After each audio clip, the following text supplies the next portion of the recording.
Coucou et bonsoir. Et oui, il est un peu plus de 20 heures. Il n'est pas 19 heures comme à l'habitude de Dédé et de moi-même, de ODD au déjà dimanche. Donc 20 heures en ce dimanche 11 janvier. Et donc on est ensemble pour quelques minutes de mobilisation, quelques minutes pour se donner des informations sur cet agenda 2030 qui est là, hein, donc les 17 objectifs de développement durable et les 2 promesses transformatrices de cet agenda. Ne laissons personne de côté et atteignons les plus éloignés en premier.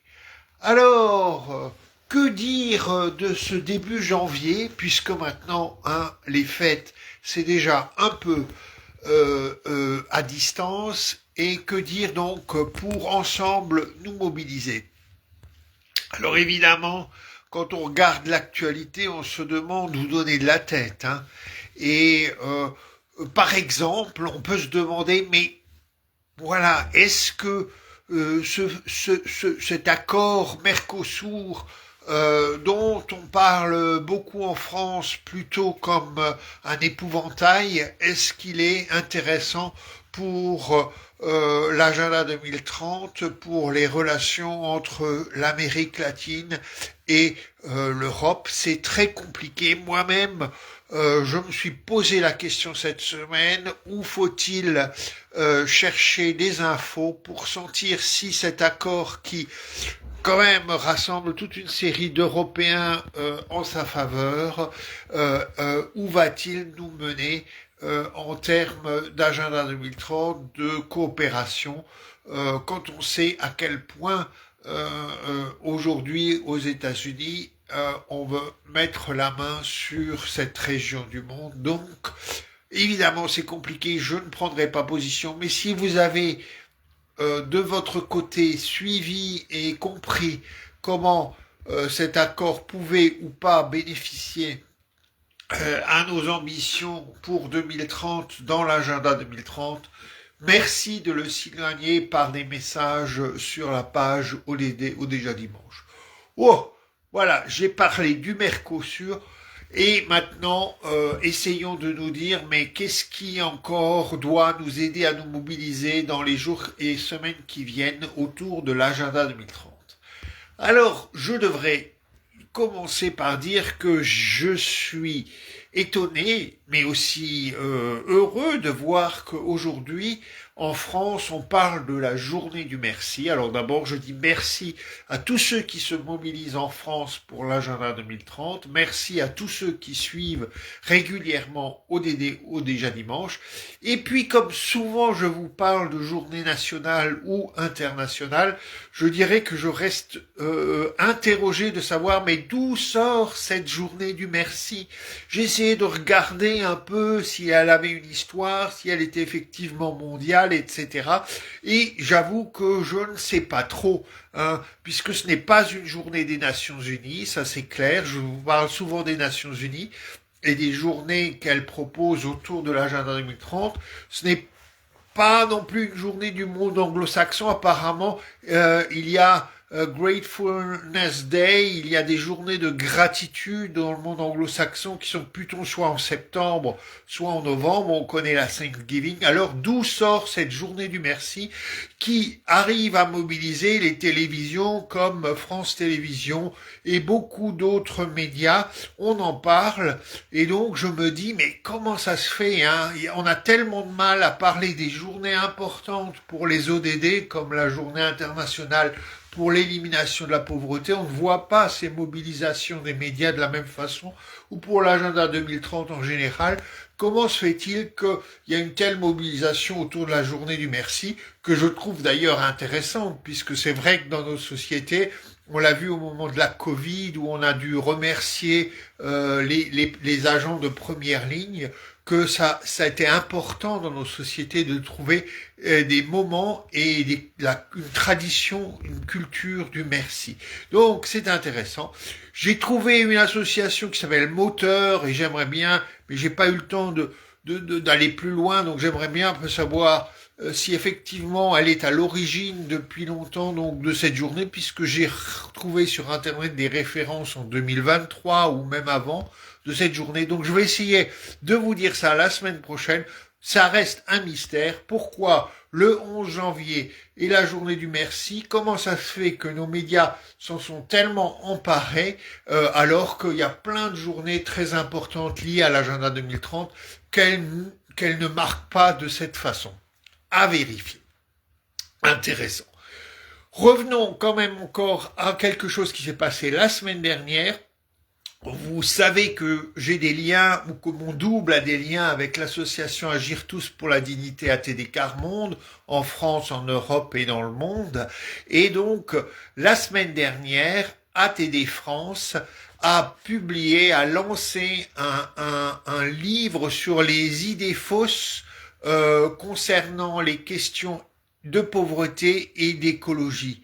Donc, un petit manuel, pas cher du tout, pour résister aux préjugés, aux idées fausses qui sont partagées sur la façon dont les personnes en situation de pauvreté pourraient avoir un impact négatif en termes environnementaux et climatiques. Donc, allez sur le site ATD Quart Monde France et procurez-vous ce petit livre vert qui parle des idées fausses qu'on peut partager autour de nous trop facilement et je dirais avec un impact négatif et d'ailleurs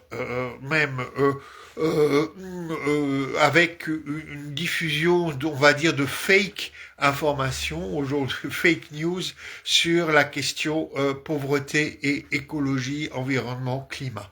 Voilà, donc ça c'était la semaine dernière.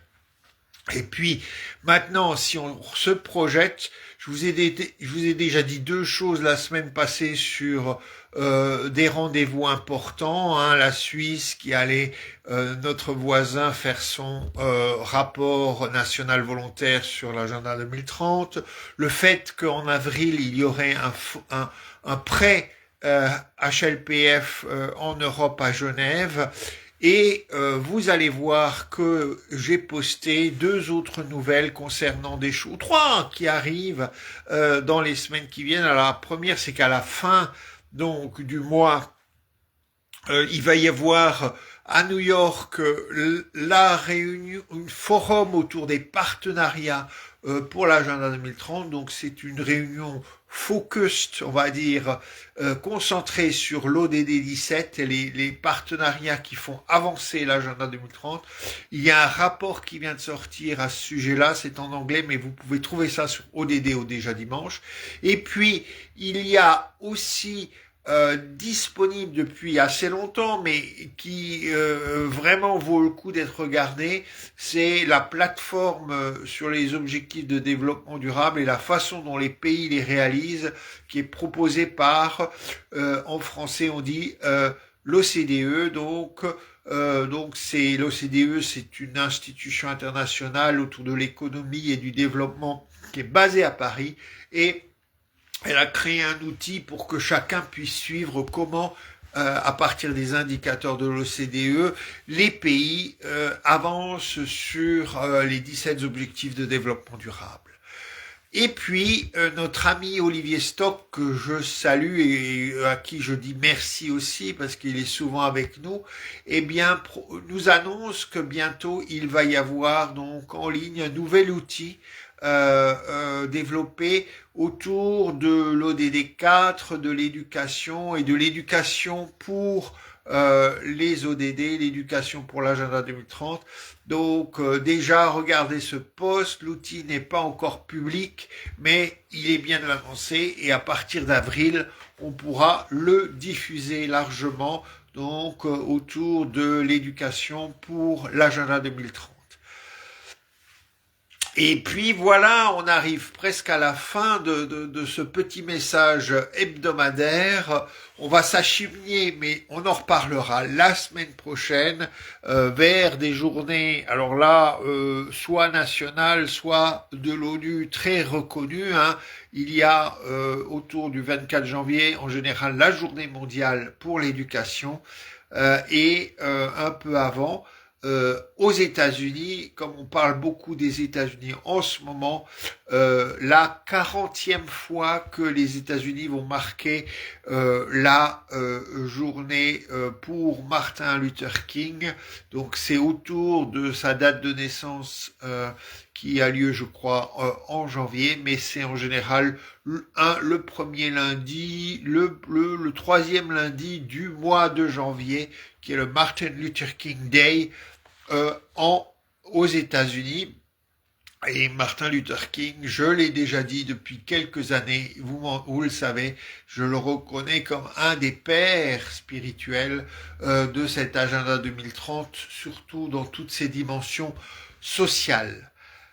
Voilà, donc ça c'est dans ce qui nous arrive, et je terminerai en rappelant que la semaine dernière, j'ai parlé d'une pétition qui aussi couvre les ODD, on va dire, de dimension sociale, une pétition qui demande à ce que la France accepte de ne pas créer des citoyens de seconde zone dans les territoires ultramarins, puisque jusqu'à maintenant, il y a une clause terriblement appelée clause coloniale qui permet qui permet à la France de ne pas protéger les citoyens des territoires ultramarins sous la charte sociale européenne. Donc il faut que cette charte sociale européenne que la France a ratifiée protège aussi les citoyens français ultramarins. Donc c'est anticonstitutionnel ce que fait la France, mais bon, ça, on n'est pas surpris que ce soit possible, hein. Donc, mais quand même, changeons ça le plus vite possible. Donc que donc la Charte sociale européenne protège tous les Français de tous les territoires de la République française. Voilà, je m'arrête là. Et je vous dis, prenez soin de vous. Encore merci à tous ceux qui me suivent régulièrement.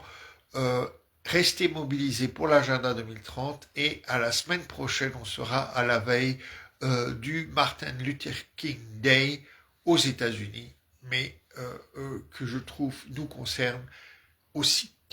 Allez, bisous, à bientôt.